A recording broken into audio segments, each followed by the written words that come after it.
So let's begin with some small Mangalachara and some words of blessings, and let's today invite spontaneously our dear Samanat, some words of blessing. You're already holding the cup in your hand, so give us to drink some words of blessing to have a blessed gathering today. Okay. I pray to Srila Prabhupada and Parampara.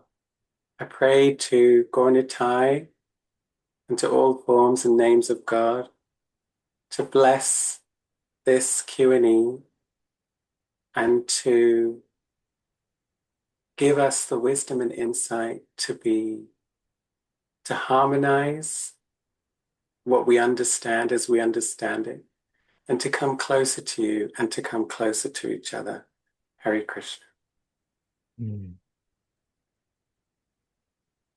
Beautiful. Thanks so much, Sam, for reminding us of what we are supposed to be doing here and preparing our hearts to be better crafted vessels. The crafting never ends, so we can always craft and refine and polish and strengthen the Kripa Patra. Sometimes is described in our tradition, right? The mercy vessel. That's a way that our tradition speaks about the heart. The heart is a mercy vessel to host the descent of grace that sometimes can descend quite powerfully. So we need to develop an equal power to survive the descent of grace. No? Aggressive grace, fierce grace, in the good sense of aggressiveness, of course, right? In the good sense of something being ferocious, something that wants to give itself to us in a very abundant way, in a very deep way, in a very real way. And again, if we are not accustomed to deal with things being abundant and deep and real, we may feel it's too much. So basically, it's sadhana, and this meeting is part of our sadhana, has to do with that, with gaining awareness of the work in progress that we all are, and we will always be, in terms of developing more and more spaciousness and depth and breadth to host a new flavor, a new version, new layer of grace there. Grace is always up to date and constantly updating itself to a new descent in our lives. So for some reason, that's why we are meeting every single week, and we are not saying, okay, 1 week is enough and that's it. We don't need to get together again. And we need to continue working on our Kripa Patra. And as you say, Sam, beautifully also the two. I cannot quote you directly, but whatever we receive, trying to process what we are receiving, right? And trying to work on the content that is coming. It's not just being here, receiving something, and that's it, but reflecting back, internalizing, playing itself out in relationship. Yeah, thank you. So, welcome each one of you one more time. We can never say welcome enough. We can always welcome each other and ourselves and everything and everyone on deeper and deeper levels of welcoming, to participate in deeper and deeper ways in reality. And we are again in SATSANG, right? SATSANG basically means encounters with the truth, right? That's what Sadhu Sangha creates. Satsang is not just like a social weekly circle, but Satsanga is something that is facilitated by Sadhu Sangha, by being in company with one another, hopefully by getting attached Sangha, to become honest with one another, and that creates Satsang, an encounter with the truth. And the possibility of seeing ourselves new and new again. How do I look when I dare to encounter with the truth? I dare to show up, because truth is all pervading, omnipresent, but as we say, sometimes we may be very expert in becoming omni-absent to that which is all pervasive. So encounters with the truth, how the truth is encountering me today, and how do I allow to be encountered by the truth, and what's the truth telling me today, and how I'm being invited to grow, to change, to transform, to adopt a new form, a new version of me, shed the old skin, and becoming all that I can become today, March 21st, 2026. At least for those who are not in New Zealand. If not, March 22nd. But still, the invitation is the same for all of us. So, welcome. And as you know, or those who do not know, if you have anything to share today, an inquiry, an exploration, we are on a quest and exploration here, adventure, you can raise your digital hand like some of you already did, and we eventually will try to address each one of your offerings, hopefully trying to honor and reciprocate accordingly. So we have 3 digital hands raised so far. So we'll begin there with the first one, which is, we have our 2 Kanupriyas. So first one, I'll clarify, is Kanupriya who lives in Scotland. She's not from Scotland, but she lives in Scotland. And then we'll go to Kanupriya, who is from Germany and lives in Germany. Welcome. You can unmute yourself, Kanupriya. The first one. Hare Krishna. And thank you for giving again the opportunity to ask a question. This is really wonderful and I appreciate it so much. So I have written down my question. Maybe the best thing is if I read it, that is easier also because of my language. Okay. Yeah, so I was with the question of God and his unimaginable greatness. I searched for an image that would answer this question, and I received the following inner picture. So the inner picture is, God is like a pomegranate tree. He is the tree on which countless fruits hang. Each of these apples symbolizes one of his manifestations. The one we know may be the best, we know as Radha Krishna. Another one is Sitaram or Lakshmi Narayan and so on, but also the God of Christians, Sufis, other religions and traditions.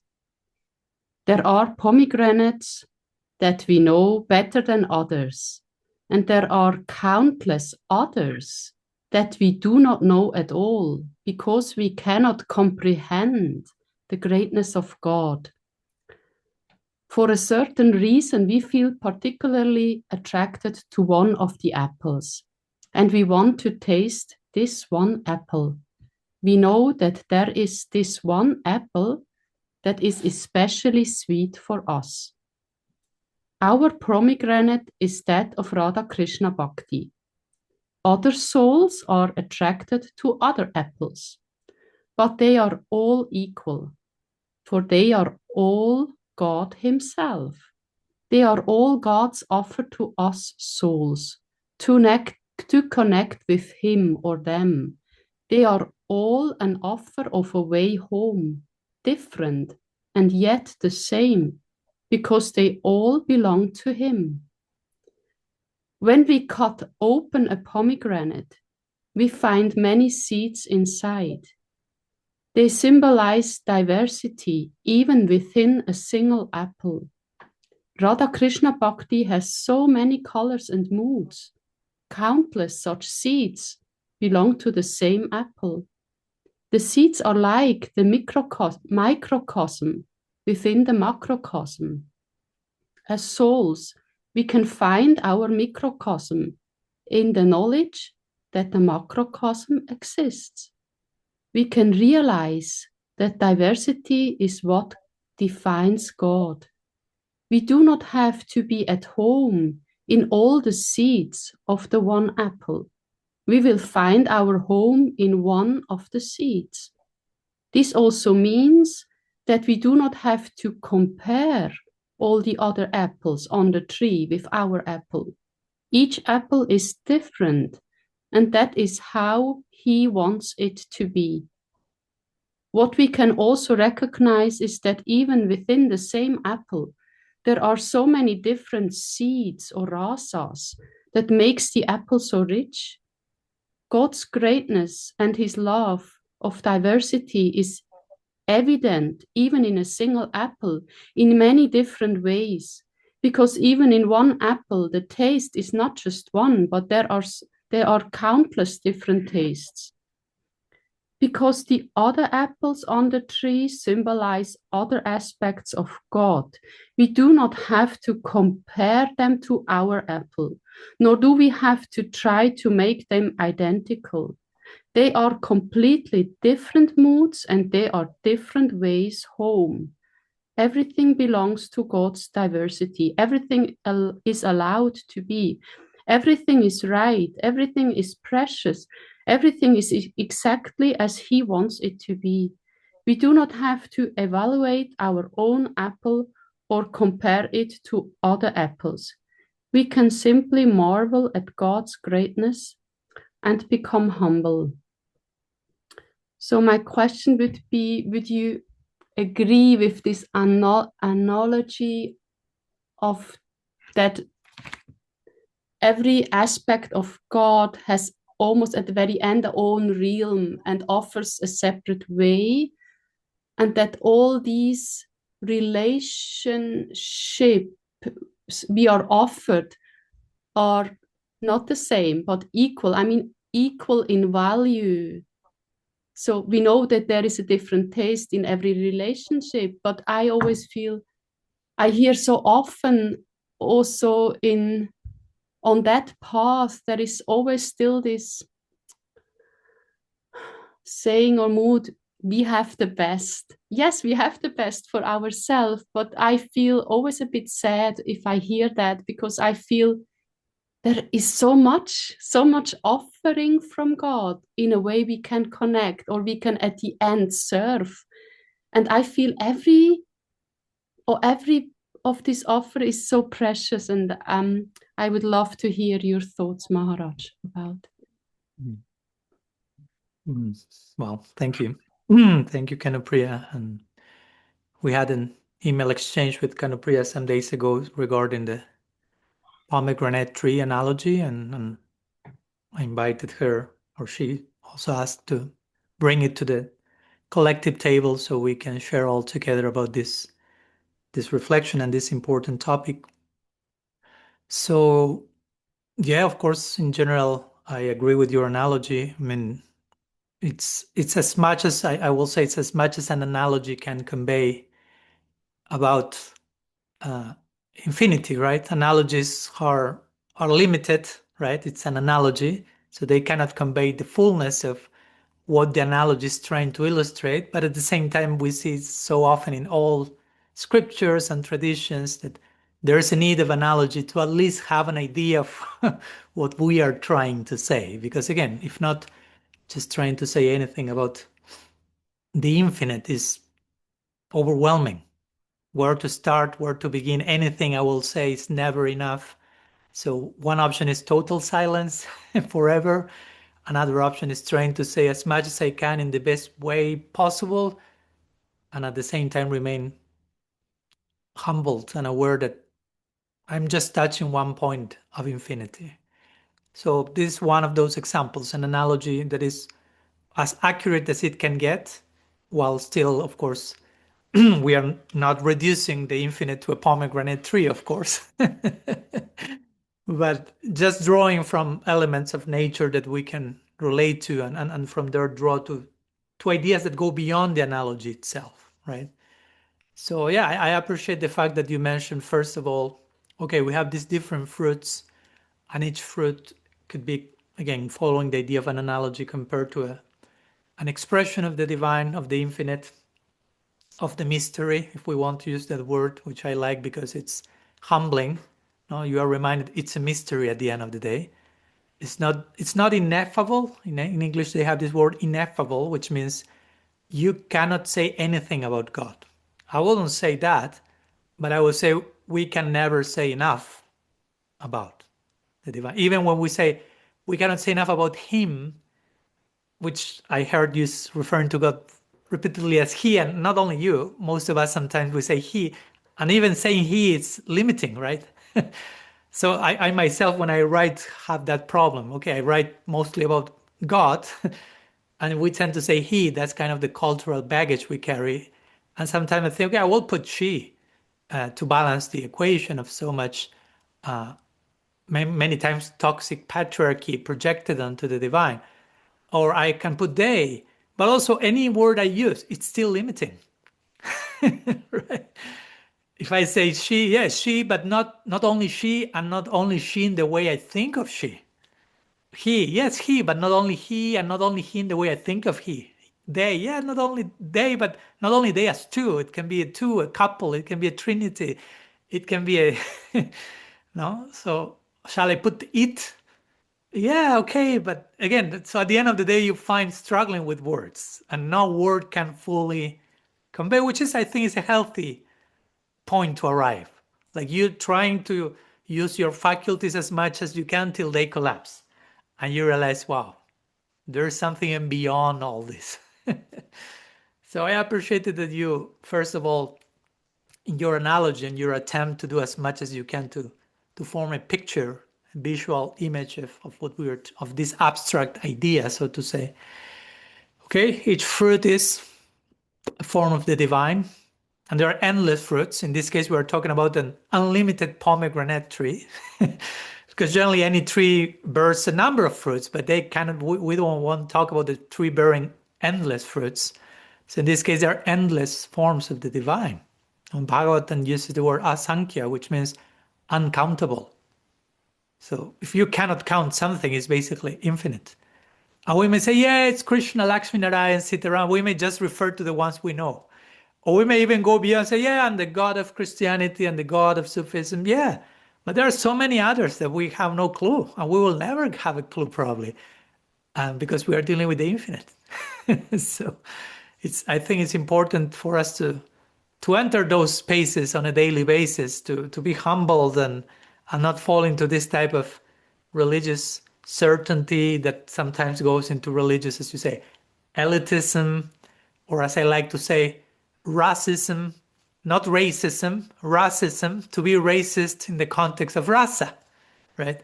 My rasa is the best. This rasa is the best. The rasa convey my guru, my lineage, my tradition is the topmost. Yeah, the best for you. No, I will summarize my reply to you in these beautiful lines from Krishnadas Kaviraj Goswami in Chaitanya Charitamrita, where he says something to the effect of, every devotee thinks his connection with God is the best, and everyone is right, everyone is correct. Like very non-sectarian, very open, and very inviting for everyone to validate your own experience. You have this particular, as you say, taste for this particular apple, and that's your favorite fruit, go for it. That's beautiful, that's great. But some others have a different tongue, a different flavor, and they don't like apple that much, or pomegranate that much, so to say. And so they will have a taste for another fruit, for another flavor. But it's all in the same tree. It's all rooted in the same tattva, as the Bhagavatam will say, in the same reality, in the same non-dual reality. That's as non-sectarian as you can get. How the Srimad Bhagavatam begins almost in the beginning, not immediately in the beginning, but it's there. No? Tattvam jnanamat bhayam brahmeti paramadmeti bhagavaniti shabdyate. Vadanti tattvavidas. Bhagavatam said, the knowers of truth have spoken about reality as non-dual consciousness. So it's one thing. It's one wholesome, integrated thing. That's reality. You cannot say better, worse, black and white. We usually bring all those dualities into our ways of thinking, but that's not how reality looks like. So reality is one, and it's met and known and experienced differently as Brahman, Paramatma, Bhagavan, and of course, in between each one of those, there's so much uniqueness. So that's basically how the Bhagavatam starts giving such an open, broad, non-sectarian claim. Though then it will get quite specific in the direction of Krishna Lila, a certain particular focus that for us may be the favorite fruit, but remains very open. So I appreciate the fact that you made that point clear about, okay, there are different fruits, and each fruit is one of those endless phases of the divine. And then you said inside each fruit there are different seeds, So the point will be, in this case, following the analogy. Okay, someone will say, okay, our fruit as Gaudiya Vaishnavas is Radha and Krishna in Vrindavan, which I wouldn't even say that, in the sense that there are some Gaudiya Vaishnavas whose main inclination is Sakyarasa. So that doesn't mean that Radha disappears totally, but their main focus, because when we say Radha Krishna, also what do we mean? Probably generally we understand more Madhurya Rasa or this type of moods of service, Manjari Bhav, Radha Das, and whatever. But there are Gaudiya Vaishnavas that we know of, they have an inclination to Sakya Bhav. So that's still Braja Bhakti. No, but there we are adding some other flavor to the fruit. But as you say, even if we will say, oh, casually all of us happen to be inclined towards the service of Radha and Krishna in that particular service department, still each one of us will have their own unique, irrepeatable experience. Even to that degree, that's what I like to call radical personalism. It gets that radically personal. Non two people have the same experience in relationship with the divine. That's why Krishna says in the Gita 4:11, right? Yayatmam prapadinte tam stataiva bhajamyaham. As you approach me, as you worship, as you adore me, I reciprocate accordingly. Unknown two people will approach God exactly in the same way. Therefore, he will not reciprocate accordingly exactly in the same way to anyone, because each one is unique. So there is a unique experience, let's put it this way, of Krishna, of Radha and Krishna, Krishna Balaram, Mahaprabhu, whatever may be our Istadev. There will be a unique expression of that nobody else will have. So, as you said, there's no need to compare ourselves to anyone. Even if we are all on the same tribe of Radha Krishna Bhakti, still everyone is having their own unique experience. So what's the meaning of comparing, or what on top of that, trying to establish hierarchy, which is better or worse? Of course, that's what we humans do, of course. Following the analogy of the tree, I'm bringing a more dysfunctional version of it. Because the tree has many fruits, as you pointed, many seeds, and also many branches. But all of its branches are connected to the same trunk, to the same root. And we often do not see branches of the same tree fighting with one another. But that we see a lot in religious circles. Right? My branch is the better, or the fruits hanging on my branch are sweeter than the fruits hanging on your branch. These are more tasty. More birds are hanging out in my branch than in yours. Whatever it may be. So in this tree analogy, we have a pretty dysfunctional option where the branches are not only fighting with one another, but also sometimes wanting to eliminate one another. This is the only possible branch. All those other branches are fake branches. They attach themselves fakely to the trunk. They need to be eliminated, and only one branch should remain. We humans are so funny, right? Tragically funny. So, and it's funny, on top of that, a very unique expression of that tragic fun, if we want to call that fun, is that sometimes, of course, you have all these varieties. Of course, you will have, I don't know, some Christians who will think whomever is not Christian is wrong, or whomever is not in my Christian designation will go to eternal hell. We have those extremes in many groups.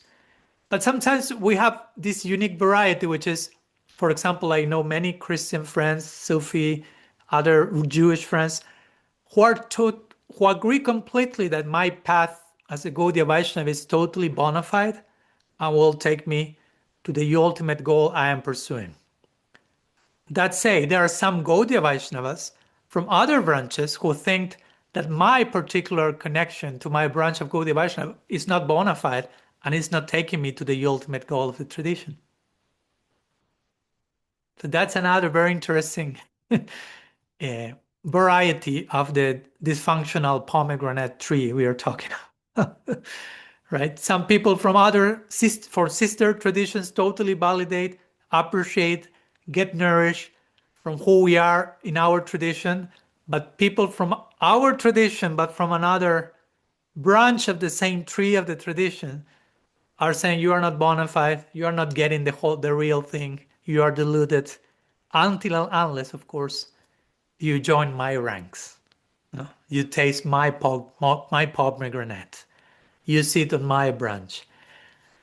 And again, for me, has nothing to do with the actual teaching of any mystical tradition, of any genuine enlightened seer of the truth. None of them, nothing of that will speak in those terms. It's just us humans becoming, how to say, making it embarrassingly evident how immature we still are, and how we still need to compare each other and establish who is better, who is worse. And I'm not condemning even those who do that. There is place for that in the unfolding of our maturity, right? Like we always give the example of the baby, right? The baby or a kid will say, "Oh, my father is the best father in the world. Nobody else is better than my dad." And he's trying to tell that to his friends, and his friends are a little bewildered because they think the same about their own father. And then you have the first fight of your life, which all started by some form of sectarianism, which again is unavoidable. But the problem is when it could be avoidable, but we are still indulging in those things. Where you are ready to avoid those things, where you are ready to grow and mature, look beyond the fence and realize there is so much diversity. And even if I'm deeply rooted in a particular tradition, from that rootedness, from being anchored in my particular pomegranate, I can look at the rest of the pomegranates and appreciate them. The beauty, their fragrance, their taste, even if it may not be my favorite, I can appreciate that it's favorite from someone else. No? So that's the ideal non-sectarian embrace of the principle of unity in diversity. I mean, that's basically the structure of reality. Achintya abheda abheda tattva. There's always something that is the same, there's always something that is different. Always. Always both are coexisting with one another at the same time. Unity and diversity, unity and diversity, unity and diversity. But for many of us, it's achintya. Not only is unconceivable, but it's like bewildering, and it's so much for us that we cannot bear so much nuance. So we go for unity or diversity, and we start to embrace these black and white frameworks. But that's not what reality looks like. Achintya veda veda tattva. Tattva means reality. Reality is a paradoxical, simultaneous coexistence of unity and diversity at every single moment, in every single place, in every way. Again, you can say in what we are talking about, yeah, unity, there's only one God, there is diversity, different traditions, okay, but then you can say there is unity, Gaudiya Vaishnavism, but there is diversity, different modes of worshipping the divine in Gaudiya Vaishnavism, Madhurya, Sakya, Vatsalya. Then you can become even more, zoom in more. There is Madhurya Rasa and Gaudiya Vaishnavism. Still, there is diversity in how each one. So no matter how much you zoom in and try to make it all one, still you will find some diversity popping up there, because that's the framework of reality. You cannot do away with that. It's not possible. So we better get good at coexisting with that, and not only, as I like to always say, not only learning to tolerate one another, no, because sometimes people will speak in terms of religious tolerance, right? Which doesn't sound so generous, right? Okay, I tolerate you. Okay, I tolerate that you like that fruit. I think I can tolerate that. Yeah, I think I don't need to kill you. I can tolerate you liking that fruit that is not my favorite. That sounds still very primitive, right? If I say, oh, I'm not killing Kanopriya because apple is her favorite fruit and banana is mine, I tolerate her. Yeah, so far I haven't felt inspiration to annihilate her. It's like, that doesn't sound so promising. So we need to not only tolerate each other, but love each other despite our differences, and learn from each other and be nourished by that diversity. And Gaudiya Vaishnavism, as I speak in the chapter on radical personalism, on non-dual thinking, there's a whole section on what I call theological cross-pollination. I like continue with analogies, right? The cross-pollination and bringing different components and contribution from one flower to the other, but it's in a nourishing way. So we can be rooted in our tradition, and that's necessary, maybe even before we try to learn from other traditions, because we may get confused. So one can be committed, rooted, anchored in one particular school, and from that depth, one can appreciate the contributions of so many sister traditions and sages without feeling them as a threat, without trying to eliminate them, without trying to fall into any type of superiority complex. You will find that in every tradition. Every tradition will have their own reasons to say, my tradition is the best. And I have this statement, and the Bible says Jesus is the way, the light, and I can say, yeah, and the Bhagavad Gita says, abandon all religions and just surrender to me. And Krishna is saying that, not Jesus. And everyone will find their own quote that will be quoted out of context, because all those quotes are not sectarian in nature. You just need to understand it in proper context, and they are not at the exclusion of other varieties of spirituality. So that's why we generally also need some guidance. So we can be protected from ourselves. And when we are getting too dangerous, literally, we can become serial killers in the name of religion. So we can have someone who can tame that beast and teach us how to be properly identified with a particular tradition or call, but not to the point of necessarily downplaying others, insulting others, discriminating others, stigmatizing others, what to speak of erasing others from the face of the earth. So how to gradually grow to that. Like Brihad Bhagavatam is shown nicely, Gopakumar traveling, he has his anchoring not only in a tradition but in a particular relationship. He's going there, but on his way he's meeting so many flavors, so many pomegranates and apples and bananas and mangoes, and not only fruits but vegetables and other ingredients, and the menu is so, and he's not rejecting anything. He's somehow learning from everything, and that's not affecting his own faith to his own particular fruit or call. He's actually expert in integrating those contributions to create a unique flavor that still is rooted, in his case, in Sakya Rasa for Krishna and Vrindavan, but ornamented, but all the different sub-flavors and contributions from all the people that he met on his way. So that's, for us, the template. That's the very first book written in the Gaudiya Sampradaya, Brihad Bhagavatamrita, setting that particular standard. That's how we are supposed to walk on our path, embark upon our journey in a very non-sectarian way, open to nourishment, committed to our call, but open and generous and remaining students forever. So yeah, I know that in the Gaudiya community and in every community, again, it's not a Gaudiya community thing. And sometimes connecting with other communities is helpful. So you realize that whatever trouble you are going on in your community is also going on in every other community. Because sometimes you can become also overwhelmed. Oh, our community is a mess. We are not learning. We are going through this over and over. That's going on everywhere. So don't just hope for everything to be ideal and only then I surrender myself completely or have full faith. No, messiness will be happening everywhere.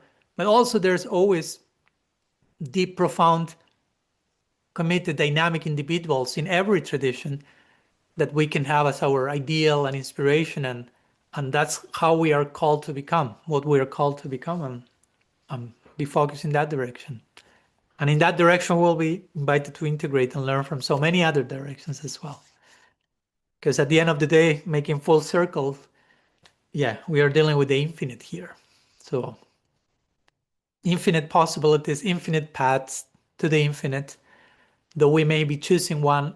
In that choice, there's infinite possibilities as well, infinite array of experiences, and each one will be having their own taste of infinity And nobody's better than anyone else. No need to go there. We are talking about infinity. How can we draw hierarchies in infinity? No, that's an insult to infinity, right? And there's so much paradox because again, those who worship Lakshmi Narayan will say Narayan is the source of Krishna. And we here say Krishna is the source of Narayan. In one sense, of course, how can one face of God can be the source of, and there all those faces exist eternally. So these are ways of speaking, but we'll find tradition we say the other way around. Again, Sri Vaishnavas will say Krishna is an avatar of Narayan. And by thinking in that way, they go to Vaikuntha, they enter spiritual world. So it's not like that's apasiddhanta, they are wrong, therefore they will be prevented from entering transcendence. No, they are there. So all this invites us to be very flexible and accommodate so much. I like this word more and more, spaciousness. How to become more spacious, how to create more inner space to give place to all these possibilities without the need of becoming rigid and narrow. There's so much fear behind rigidity and narrow-mindedness. And again, there's a place for that in the kindergarten chapter of the journey. But there is a point where we need to outgrow that vessel. Because if not, we can become dangerous religious fundamentalists and create a cult, literally. There are so many of them. So a few thoughts. Of course, we could continue reflecting on this, and it's an important topic that we have talked many times, and I'm sure we will continue to talk many more times in the future. But I hope that helps, Kanupriya. I don't know if that shed further light on your pomegranate tree. It helped a lot. Thank you very, very much. You made my analogy even bigger, and yeah, it helped a lot. And thank you. And I just wrote down 2 sentences I thought just came now to my head, which is to be mature means to be committed to our call but open, so we can see the other apples on the tree and love them. Thank you very, very much. Thank you. By the way, I love pomegranate, so I appreciate your analogy in particular. Okay, before moving forward to the next offering, question, inquiry, we'll invite you for a few minutes to our Zoom breakthrough, break out, break open, whatever needs to be broken so we can access a deeper level of reality. Breakout rooms for a few minutes to discuss, turn together further in community, further ideas that you may have, experiences regarding what we've just been discussing. And meet you back in a few minutes. So, welcome back. Thanks for coming back, though I know how difficult that was, but I hope you had a good sharing. Each one of you in your own unique, individuated, pomegranate-like way. So we'll continue with the next question, inquiry, doubt, sharing, offering, whatever it may be, from Kanupriya, this time Kanupriya, living in Germany. Welcome. Hare Krishna. Yeah, most probably it's all of this, what you just mentioned. So in the moment, or yeah, the last weeks, month, the topic of war is quite present, at least in Europe, because of...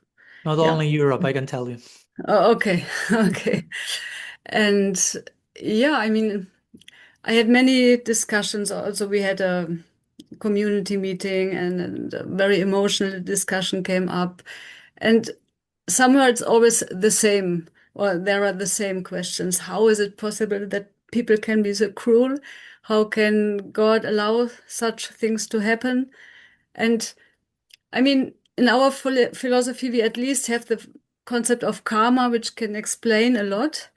And this makes it a little bit easier, but still, I see that many of us, especially those who have really experienced a lot of suffering, for them it's very difficult to see Krishna behind everything. And so, and then 2 days ago, I read in your book, Evolution in Divine Love, and the chapter about metta, and you mentioned that that suffering is part of life, and the suffering is also embraced in the love of suffering is. Shall I read it? Yeah, if it's not too long, yeah. It's not so long. Understanding that all suffering is held within the embrace of God's compassionate heart offers both strength and hope, helping us to comprehend and find meaning in suffering. And I read this and I thought, wow, this is too much. Sorry, it's not a criticism, but yeah, I really felt also for me it's so difficult to grasp this, that there is love beneath all this suffering. And yeah, maybe you can explore a little bit about this topic to make it more. Yeah.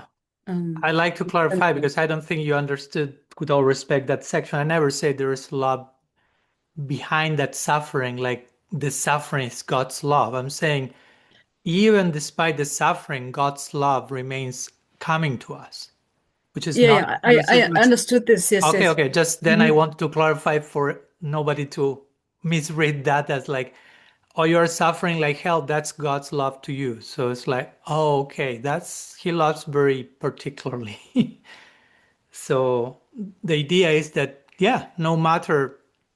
Yesterday I was recording and again, these are big examples, but big necessary examples of people that show all that we can be, how much we can hold complexity and suffering and horrible things and still find reasons to. It goes to smile and to find purpose in life, even when we are crying also, right? As they say, to hold both beauty and brokenness simultaneously. That's the capacity we all have to develop.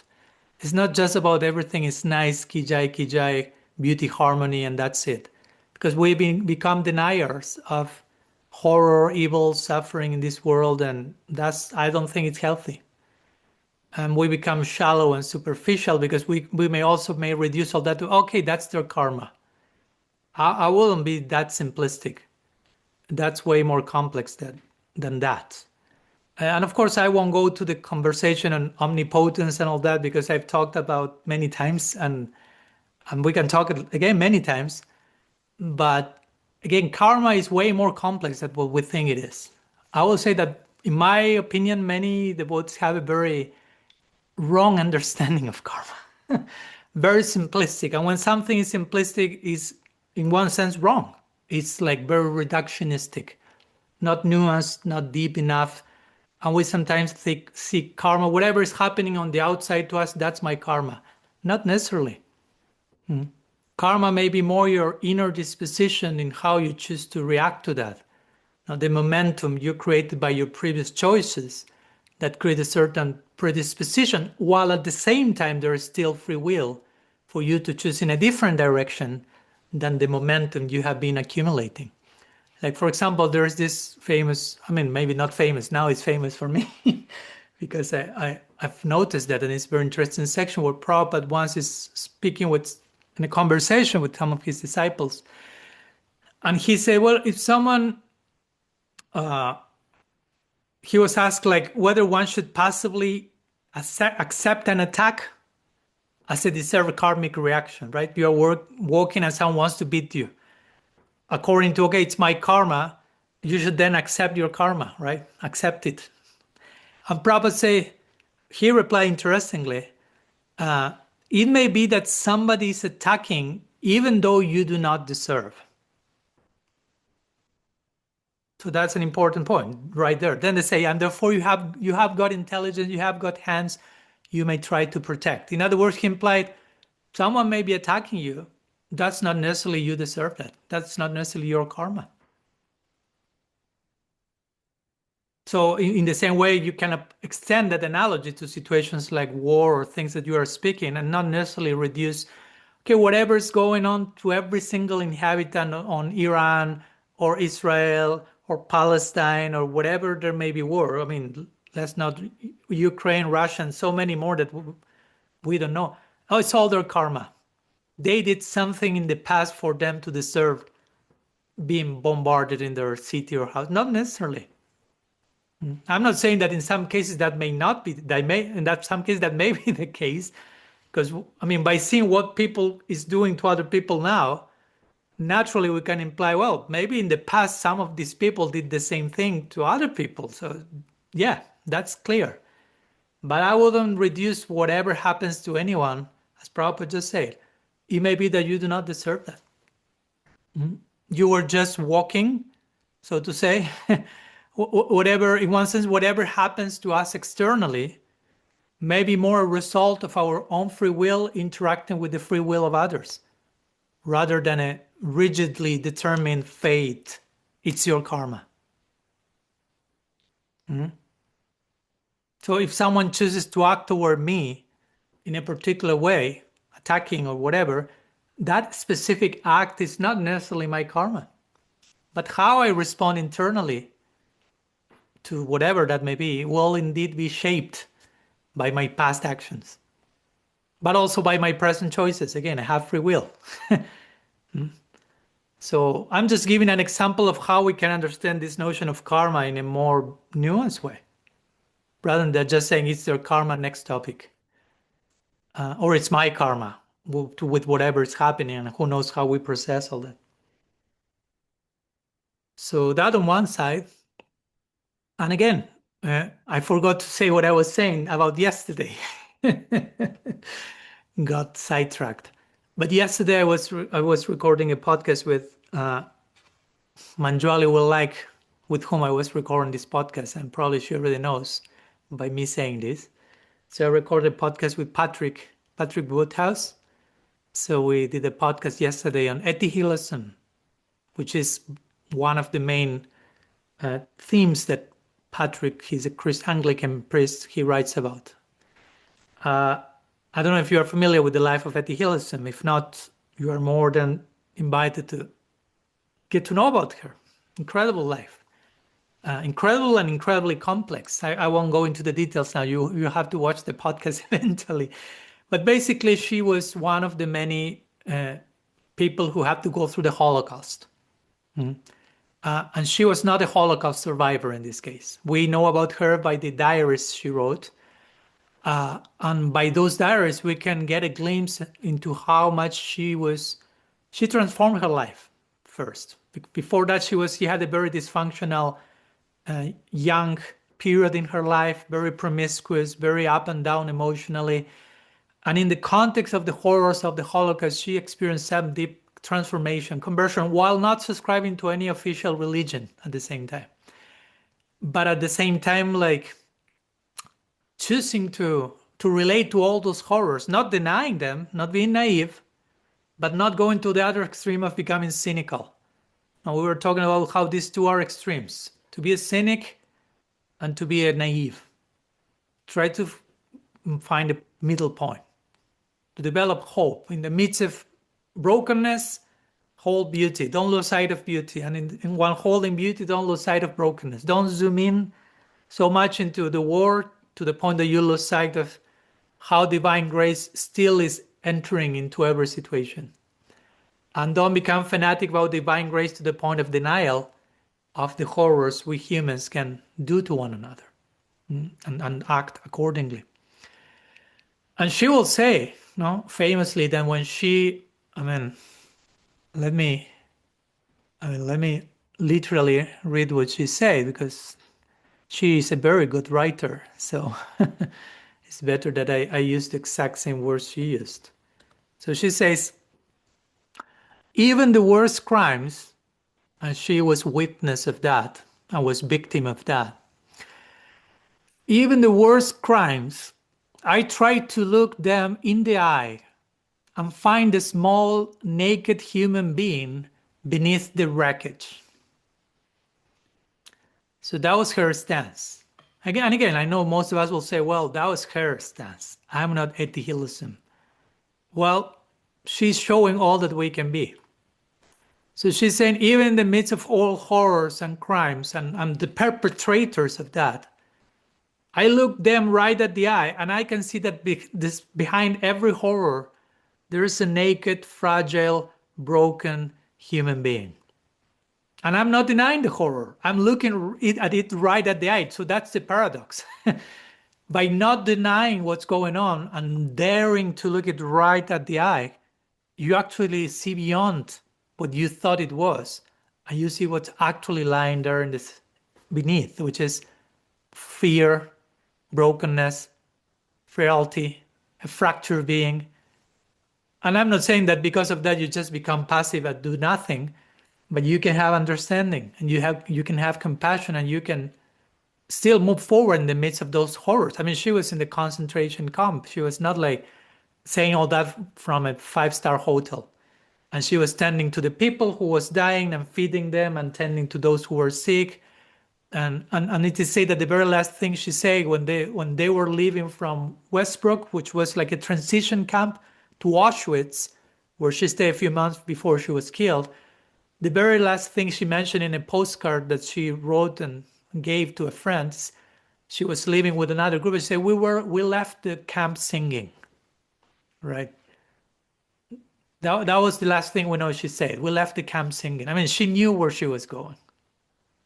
And still she found reasons to sing. So again, of course, this puts us in a situation where we are like, how can that be possible? How after being confronted with the horrors of wars and Holocaust, you still find reasons to sing, to smile, to celebrate, to praise? Well, she did, and not only she, of course. We have many other examples. So those are the examples, even if they are the fewer ones and we can count them with the fingers of one hand, those are the torchlights that are showing us the way and inviting us to become that as well ourselves.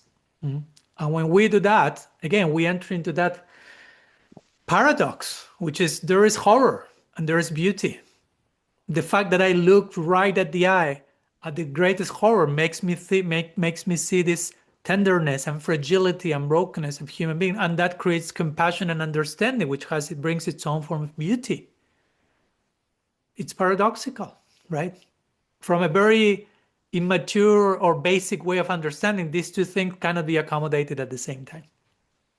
So that's why we need to grow to that point where we can live in paradox and we can accommodate the things that today feel contradictory. I would say especially in the times we are living, where we are, not only there are wars going on, because wars have been going on in any time in history, and sometimes worse than this ones in many ways. So let's not be also like, oh, this is the worst time ever. I mean, everyone in any time will be saying the same thing. The problem I will say here now is that on top of that, we have globalized communication. So you get all the news about everything that is going on everywhere, and it's too much. It's too much content to process. So I'm not saying become a denier, but again, I will say that the survival skill for the times we are living is to develop a capacity to hold beauty and brokenness. All those terrible news with all those wonderful news that keep existing. So that's, I will say, the dharma of our generation, of all of us who are living in this time and age, how to develop this skill to not deny the news that are coming knocking on our door, but not to zoom in only in that direction, become cynical, and lose sight of the daily miracles that are happening everywhere. Even in the midst of all that, if we look to that right at the eye, as Seti Hilson did. So I think that's a basic survival skill that whomever is living in these times needs to develop. And again, it's paradoxical. It's not easy. It's easier to go to one extreme or to the other. I become blind, a denier, and become an harmony junkie and just haribol, so to say. Or I become a cynical and everything is wrong and bad and God is against us, universal conspiracy, there is no hope, better let's extinguish the whole human race, or things like that. There are many people thinking like that. So how to find a balance, a middle point?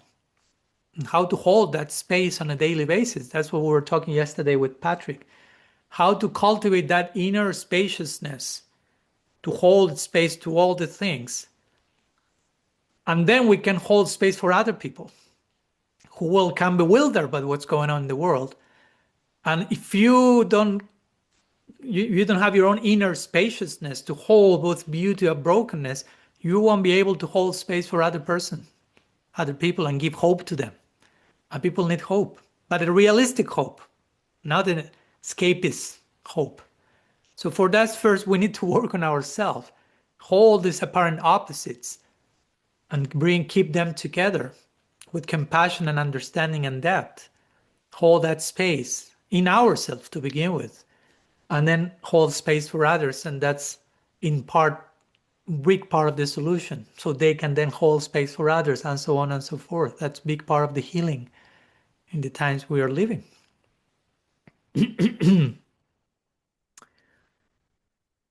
Yeah. And it's not easy. I'm not saying it's easy. I'm not saying every day works perfectly. I'm not saying one day one will go to one extreme or the other. All that stuff happens also.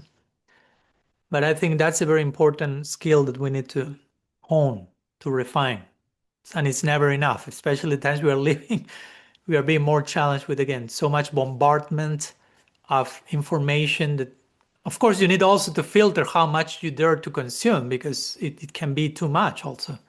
You also need to know when to put pause, zoom out, and zoom in other directions. So to hold the bigger picture, to hold the bigger picture that is integrating everything, welcoming everything, not rejecting, not denying, but holding space for the totality of reality from the bigger picture of unconditional love, which at the end of the day is the force that is sustaining everything. No? Not creating the tragedy, not creating the suffering. It's holding space in that, even in the midst of all those wounds. Unconditional love is present there, whether we are aware of that or not. So that's very important that we become aware of that and how that happens. Starting with our own life, before trying to go and solve all the worlds on planet Earth. Don't try to jump into that world-saving project, because it's too much, and probably it's the best excuse to not solve your own inner world project. That's how it generally works. Like it sounds like I have a very noble ideal. I want world peace and to save the world. It sounds very nice, but maybe you are making it sound so nice, so you don't have to realize that's the perfect escape plan for you not to work on yourself. So we need to start at home, reduce war in our inner own being, reduce divisiveness and fracturedness at home, in our immediate relationships, I will say, and do what we can, of course, again, on a local level, to gradually expand waves of healing, waves of spaciousness, and waves of compassion and understanding.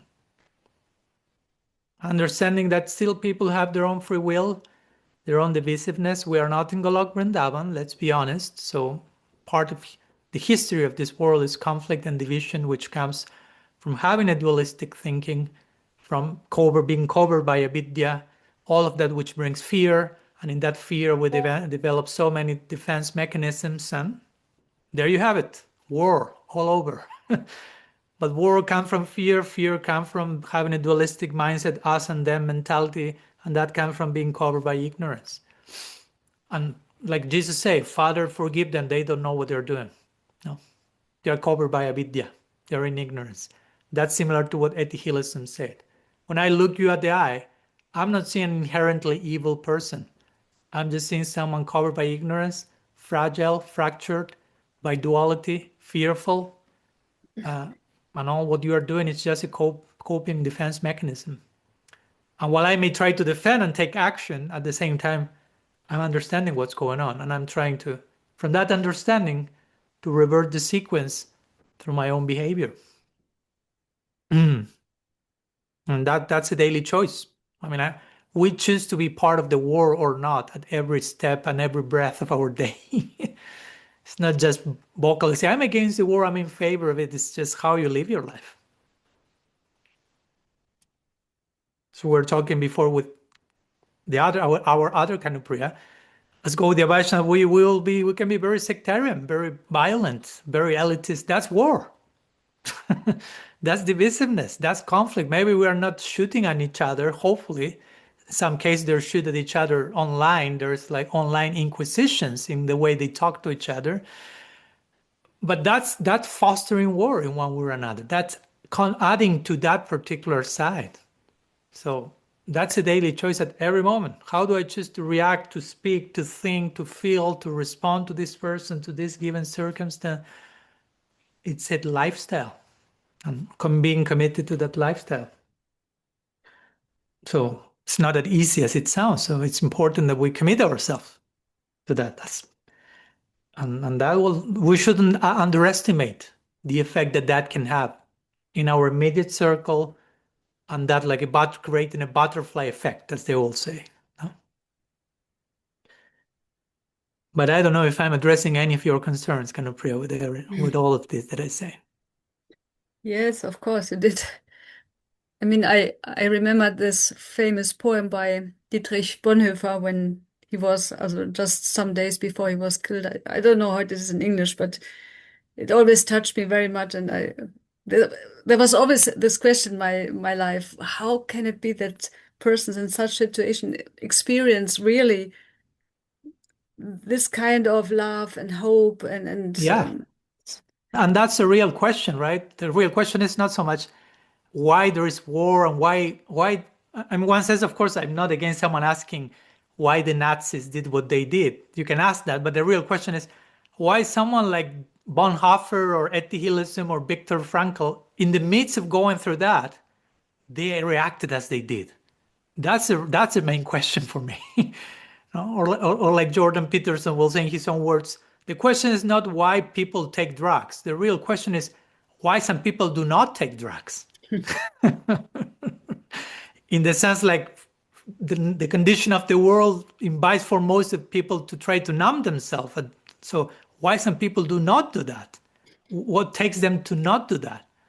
So I'm not saying denying the other part, but as you say, becoming more curious about what did to Bonhoeffer or Etty Hillesum or whomever, again, there are not only two or three, to despite the horrors, the betrayal, the violence, all the things we know, to take the stance they took, to live their lives as they did, even at the cost of their life. No, like Bonhoeffer was killed, he knew, and many others. So in spite of that, again, Etty Hillesum going to Auschwitz, she knew I'm not going to Auschwitz as a theme park. No, I will be put in a gas chamber there. But they left the camp singing. So what they are experiencing, what they are seeing beyond what's taking place on certain level, which level of depth they are perceiving what's taking place. So we are all invited to become that. We have the potential to become that. It's not just Etty Hillesum Ki Jai and idolizing those who are doing the things I'm terrified about doing, because sometimes that's what we do. No? So we don't have to follow the footsteps of someone, we start worshiping them. Right? That's what Father Richard Rohr will say. Most people worship Jesus so they don't have to follow him. Yeah. It's easier to worship someone. To follow the person, oh my gosh. And Jesus never said worship me. He said follow me. And everyone ended up worshiping him. We can do the same with the guru. We can do the same with a saint or whomever. Just praise and worship and overdose of kijais. So we don't have to become that ourselves.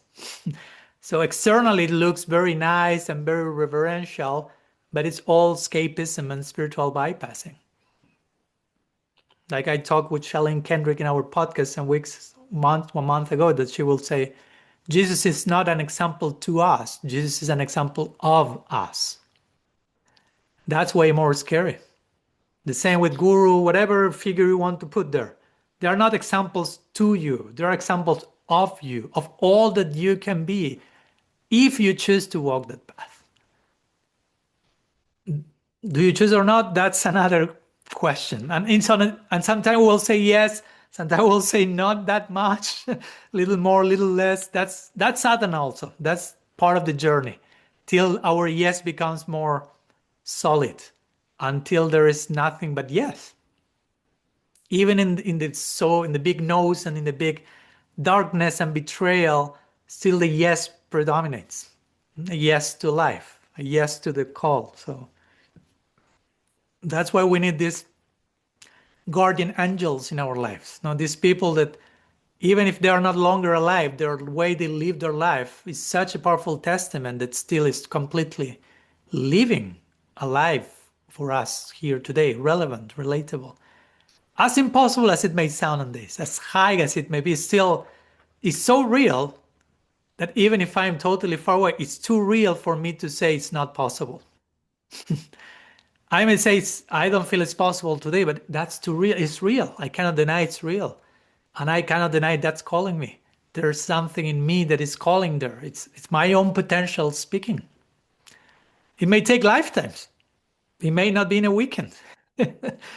But as long as we voluntarily choose to walk in that direction and sincerely develop that aspiration, in itself, that's the warranty of all success. Prabodhananda Saraswati will say that in Sri Radha Rasa Sudhanidhi. I mean, speaking about the ideal of serving Sri Radha, which may sound something very different, but it's quite connected, because to really surrender fully to the service of the goddess entails so much sacrifice and dedication and risk-taking and all the things that terrify us on a daily basis. And he will acknowledge, I know this is a very high ideal, and I know that most probably I won't attain that ideal in this lifetime. But if I can die aspiring to that ideal, that will be enough for this lifetime. I consider my lifetime a success if I can die while aspiring that ideal, to that ideal. So this is the situation here. Srila Semraj will speak a lot about the greatness of the ideal and how we are to be seen according to our ideal, not to where we are, but to which ideal we sincerely want to embrace. Even if we are lifetimes distance, it's just a matter of time. You're already there in Krishna's eyes. So the important thing is try to find a good ideal, and a good ideal will be challenging enough. And you will be at the same time relating to that ideal in a healthy, sustainable way, knowing I'm not getting there that soon, but the ideal has such nobility, so dignifying, so deep, so charming, that even if it takes me lifetimes, I'm on my way there. And our acharyas will say, you are there already in that sense. You're already on the path to that, and the ideal is ever evolving on top of that, of course. Yeah, an important topic. I'm glad you brought that kind of prayer, because again, sometimes I also see devotees saying, no, suffering, war, all this stuff, just reduce it to their karma. End of the conversation. And let's continue talking about how to chant rounds properly or things like that. And it's like, I'm not against talking about how to chant rounds properly, but part of how to chant rounds properly is how to deal with these situations. It's all part of one thing. We don't want to be living in a bubble. I mean, our acharyas were not living in a bubble. Mahaprabhu, his associate, they were aware of the socio-political dynamics of the time. They were dealing with that. So we don't want to be transcendental, quote unquote, to the point of blindness or to the point of too much comfort zone, or to the point of not wanting to be confronted, to look at suffering at the eye, as Etty Hillson will say, right? To have the courage to look at loss and betrayal and suffering right at the eye. That takes courage and vulnerability. And we need to become strong enough to do that at some point. So, thank you. Thank you so much. And let's go to a breakout room, because this is a necessary topic to continue discussing, very current, always current, but very current now today. So please, let's spend some space together and time together, continuing to churn this particular thing. I'll see you in a few minutes. Welcome. Welcome you all back. Hoping you had a significant and meaningful time together. So we have a few more raised hands, beginning with Rati Rupa, and I saw also Chandrika raising her hand, and I don't know if someone else. I'm not so sure if I will get the time to address all of the raised hands, because today, for some reason, seems I've been inspired to answer in a little longer way than usual. And at the same time, I don't want to take more of your usual time. So I'll address Ratirupa's question, and let's see if the inspiration takes me also to a long answer or a short one. And based on that, we'll see if we can get to Chandrika. If not, we'll put that first for next Saturday. So Ratirupa and Balaram next there. Greetings to both from New Zealand. Thank you, Maharaj.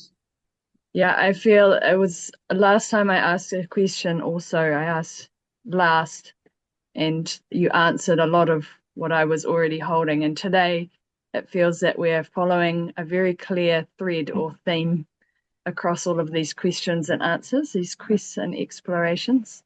So mine is quite similar to what has already been discussed. And perhaps but maybe I put it into a more specific context and looking at maybe some practical advice that maybe you could offer in that. So the first question, and you was talking about the pomegranate tree, and you're talking about sectarianism and unity and tolerance, not tolerance, but also love of other traditions and this kind of thing. And then you've gone on to this point about the two ends of the spectrum of cynicism and what was the term you used? Naivety. Yeah. So kind of this there. Now I can recognize in myself a certain level of cynicism, definitely. And it leads to a particular kind of what I would call sectarianism, where I view other, I'm thinking within Gaudiya Vaishnavism, some other branches of the tree as being quite harmful, perhaps, based on my experiences with those groups. And the doctrines that they present, and that they even down to things like the way in which they preach and persuade and push forward those things, having gone through the experience, and sort of the chain of events, this chain reaction that comes on, and like I want nothing to do with that. I perceive the harm that is the result of that. Now I have some recent personal experience where I have had to speak up against that, and it didn't go very well. But it's sort of like, is there valid sectarianism? I don't know, it's probably not sectarianism, is it? But in the form of self-protection. And I would, please feel free to elaborate on that point. Yeah. Thank you. And I just realized that actually Rasangi had raised her hand before Ratirupa, so sorry for that. If I have time, we'll go to you then, and then to Chandrika. We'll see. Today is a particular day, as you can see. So, but regarding Ratirupa's question, what comes to mind, of course, is if you are speaking up against something that is actually truly violent, sectarian, harmful, that's not being sectarian, right? I don't know. If there is, to give an example, if there is a Gaudiya group who normalizes abuse for whatever reason, hopefully not, but it can happen in any group. So if there are a particular branch or group or place or group of people who somehow make abuse part of their standard way of practicing, and you speak up against abuse, you are not being sectarian, because you are not against a genuine expression of that tradition. You're just pointing to something that is genuinely harmful in the tradition or beyond the tradition. I may speak about abuse in connection to something in my family or my society, or sometimes the same thing happening in my religious group. I'm not against my family, my society, or my religious group. I'm just pointing to the thing that is harmful, which is not part of the tradition. That's the point in this case. No, part of the essence of Gaudiya Vaishnavism is not sectarianism, manipulation, violence, I don't know, narrow-mindedness, and so on. So to speak about that, if that needs to be spoken of, or to take a stance in relation to that, it's not in itself a form of, oh, you're being fundamentalist, you're being sectarian, you're not tolerating us abusing others. Of course, those who are abusing, probably they don't feel they're abusing. So that's when the whole thing is complicated, because you will feel this abusive, this dysfunctional, this is whatever. And for others, this is normal. This is the right way to do it. And if there is no space in that case to have a conversation, and there's no openness to explore how that may not be what I think it is, then we may need to take some distance. Because if to begin with, you are not willing, hypothetically, of course, you are not willing to entertain a different perspective of your own situation, or to hear what I have to do. If you are not willing to hear me, there's no conversation. There's no genuine openness. So I won't lose my time. I have pretty limited time, so I won't lose my time talking to someone who is not willing to listen. I'm not hating that someone either. I'm not condemning them. I'm just being practical. And yeah, as you say, if you want to call that self-worth or self-protection or boundaries, but yeah, I won't expose myself to an unnecessary loss of my time and energy if I'm clear that that will be a loss of time and energy. Of course, if it in the beginning I may try with hope, with the best intention, and invest my time and energy in trying to have a conversation, and it may work sometimes it may not. So in certain circles we can speak about these things, and when someone doesn't want to hear that, okay, I won't talk about that with that person, but still I have my own stance, right? I have my own opinions. I may be wrong or right. That's another thing. And hopefully I'm open to revise my own beliefs or ideas. But as much as I think there are certain things that are wrong in terms of abuse or whatever we are talking about, I think there is space for speaking about that, especially I would say, when in some cases or in some groups, many times silence becomes the norm. Passivity, conformity, non-critical thinking, blind following, and people know there is something wrong, but they are not doing anything about it. They're not saying anything about it. Especially in situations like that, we may require voices, courageous voices that speak up for what's not correct, and that is presented in the name of the tradition. And of course, that has a price. There will be backlash, there will be haters, there will be people wanting to kill you, probably, even that it happened to so many prophets. That's the price of living the truth. Going back to what we were talking in the previous one, there is a price to walk a path of authenticity in a world that is not 108% into authenticity. So that's when we have the choice. Okay, do I want to betray myself and fit in and conform and compromise? Or do I want to speak the truth and speak the things I know that are true in the way that is healing for me and for others, and I'm willing to pay the price that may bring. So, because both things have a price, right? Speaking up has a price, remaining silent has a price. And again, sometimes we have to remain silent, not because of compromising my truth, but just because I know the other person is not willing to listen. In that sense, I'm silent. But it's not that I'm repressing myself, betraying myself. I'm just not losing my time with you who do not want to listen. But at the same time, I need to find platforms or people or situations where I can clearly voice what I think needs to be clearly voiced to bring things back to normal. And especially, apart from opening my mouth and voicing stuff, embodying that in the way I live my life. At the end of the day, that's the most powerful preaching, if you will. Because we can say so much and we can write so much online and make all the posts we want. but how I'm acting when nobody's watching, right? That's at the end of the day the litmus test.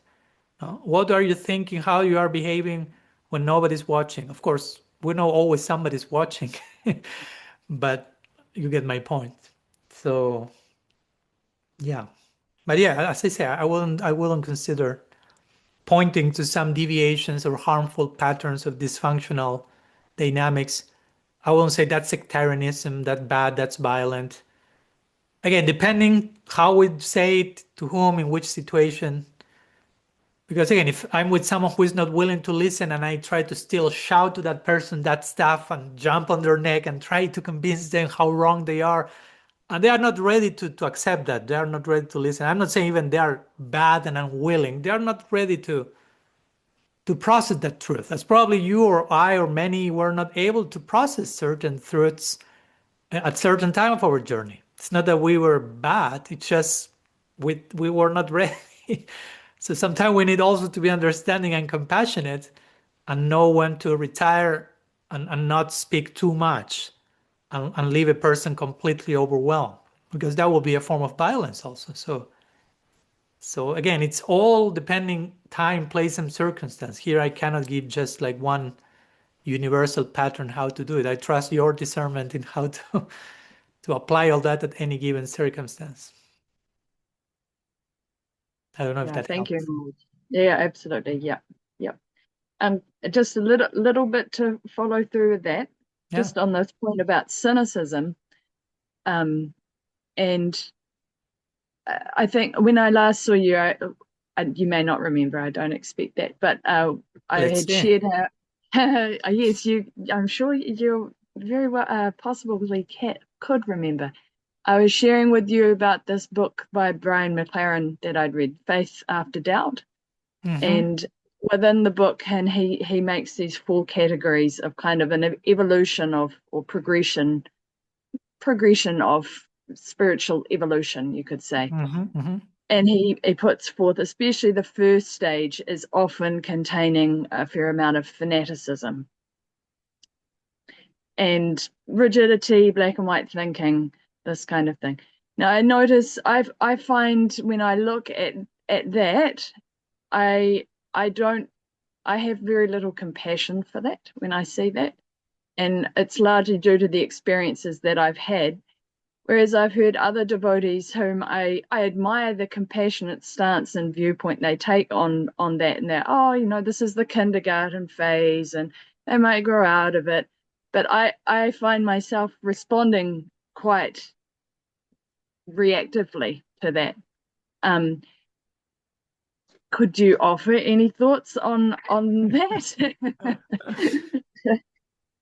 I mean, it will not be a thought. It will be just a question, invitation for you to inquire into why. And not with toxic guilt and shame, right? Not like lashing yourself, but why it's getting difficult for me to. And again, it's not only you, right? It can happen to any of us. But why it's difficult for me to see that particular situation with some compassion and understanding, and probably I get triggered into a more rigid place, into a place of, I don't know, I don't want to say condemnation, but just non-compassion and understanding, as you know other people have, and probably as you know you could also have, but somehow you do not end up there. So why? And again, I don't want here to give a diagnosis why that's the case. That's something you have to explore yourself, and probably in connection to your own experience at that kindergarten level, so to say, that you are witnessing in others. So if I have some difficulty in accepting their kindergartenness, how that reflects my difficulty in accepting that, how that reflects how I went through my own kindergarten chapter, and maybe there is something to address from that time, to heal from that time. So I can then look back at the other people's kindergarten chapter and deal with that more in a more wholesome way, because that's generally how it happens, right? If we have problem with someone doing something or being in a certain way, and that triggers us, that speaks about how we have gone through that, or how we embody the thing that is somehow mirrored back to us. So that's as much of an answer as I can give. It's more an invitation to further self-inquiry and introspection in one's own journey. Yeah, perfect response. Thank you, Okay. Maharaj. Thank Thanks. you. Thank you. Greetings to both and to the family over there. So we have a few more minutes, and Rasangi was the next one, and I have to honor Rasangi. Many times I have dishonored Rasangi by not allowing her question to come. So, I know Chandrika is Rasangi's friend, so Chandrika will understand. No, mine was just an observation, and I want to hear from Chandrika, though, because it follows with what we were talking about today. 'Cause we were in the same breakout group. But I have an observation, Maharaj, that although like part of me has been unleashed to learn and to grow, and I realized that for many years I was in a box, and now I feel freed and unleashed, and I'm eager and excited to explore and learn. But you know what? What is exciting to me more than anything, Maharaj, is that I want to come back to this. I want to come back to our tradition. That's exciting, because we were always told if you go and explore that, you're going to get deviated, you're going to get distracted, you're going to get derailed. I'm just saying. Don't speak in the plural, Rasangi. The same we always told that maybe some cases.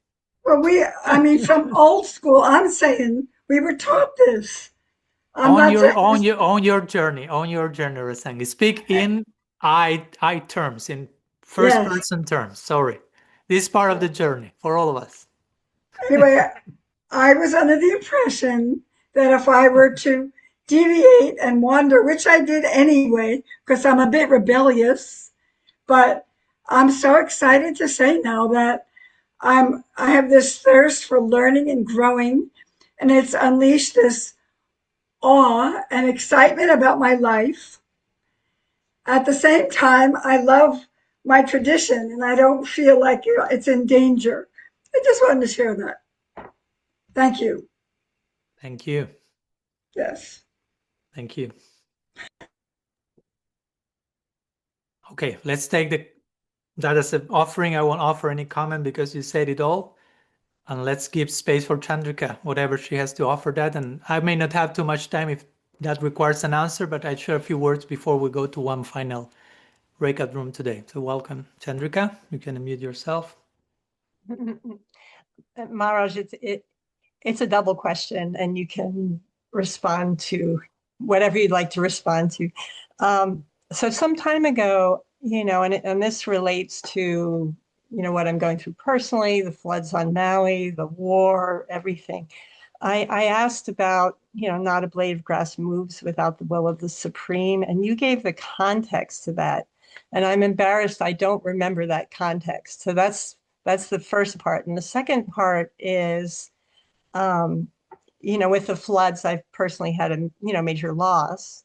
And devotees say that, I've heard in my journey that if Krishna, I've been given a lot. So if Krishna likes you, he gives you a lot. If he really loves you, he takes it all away. So I'm interested in your perspective on that also.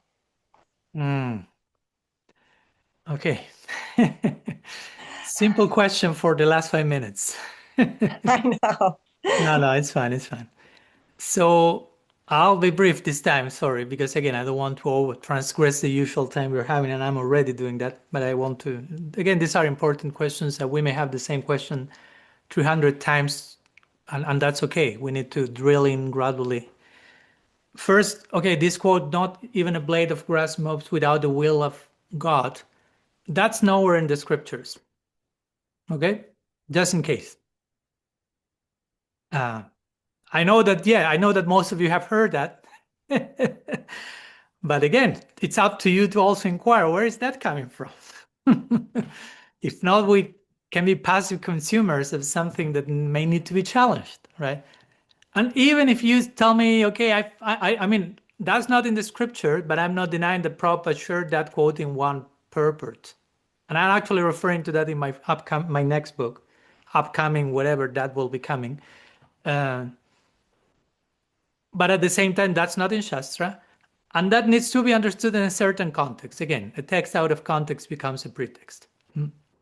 Because if you play out that line to the utmost degree, which means even the minute detail is happening because Krishna wants it to be that in that way, then the implications of that again is we have no free will. And that's a huge problem to our Siddhanta. That's a huge contradiction. Because if we have no free will, we actually do not exist. Why I say that? Because Jiva Goswami describes agency, kartritva, or free will, is one of the intrinsic attributes of the Atman.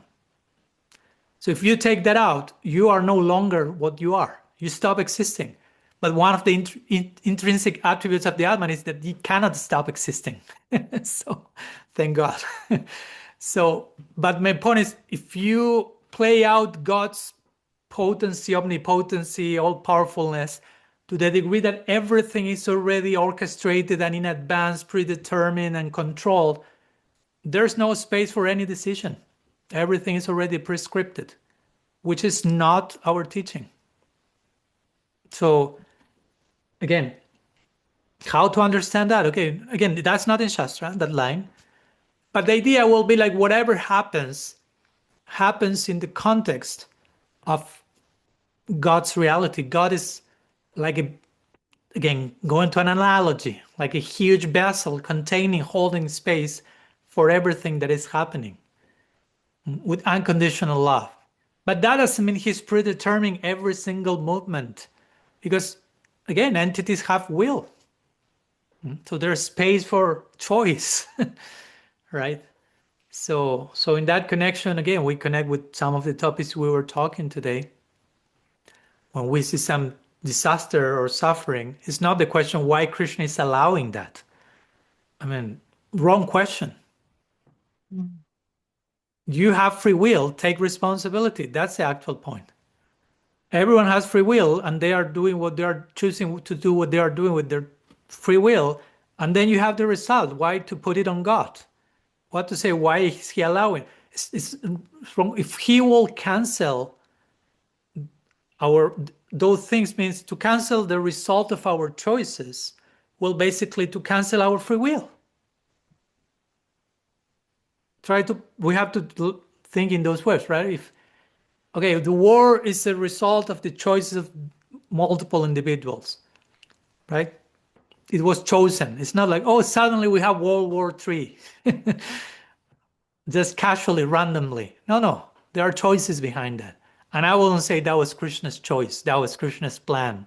He orchestrated that for the betterment of. No, don't put poor Krishna to blame for all that. Again, so we have free will. Again, we cannot take that out. We have to take responsibility. And free will makes us take choices. Choices take consequences. That's it. Krishna cannot stop that, because Krishna cannot make us non-existent. That's what it is. Krishna cannot stop the eternal existence of an Atma, which means Krishna cannot cancel any of the intrinsic attributes of the eternal existence of an Atma, one of which is free will. So it's not so much about why Krishna is allowing that or not. Again, that's the wrong question. The question is, we can ask why this is happening. That's a more accurate question, but not why is he allowing. That question already has some presuppositions, right? Now, briefly to the situation of a devotee life, someone who voluntarily is putting himself or herself under the influence of bhakti, swarup shakti, choosing to dedicate themselves to Bhagavan. That's a different case, because now we are talking about someone who is voluntarily choosing to participate in a reciprocal relationship with Krishna, and Krishna will participate according to how much we invite and allow him to participate, and he will participate accordingly to what the necessity of the relationship, but how much we are allowing that. Again, Krishna is not such a cruel guy that he will just impose on yourself and you have no choice whatsoever, and he will throw on you stuff that he will be himself. And again, I don't want to reduce God to himself.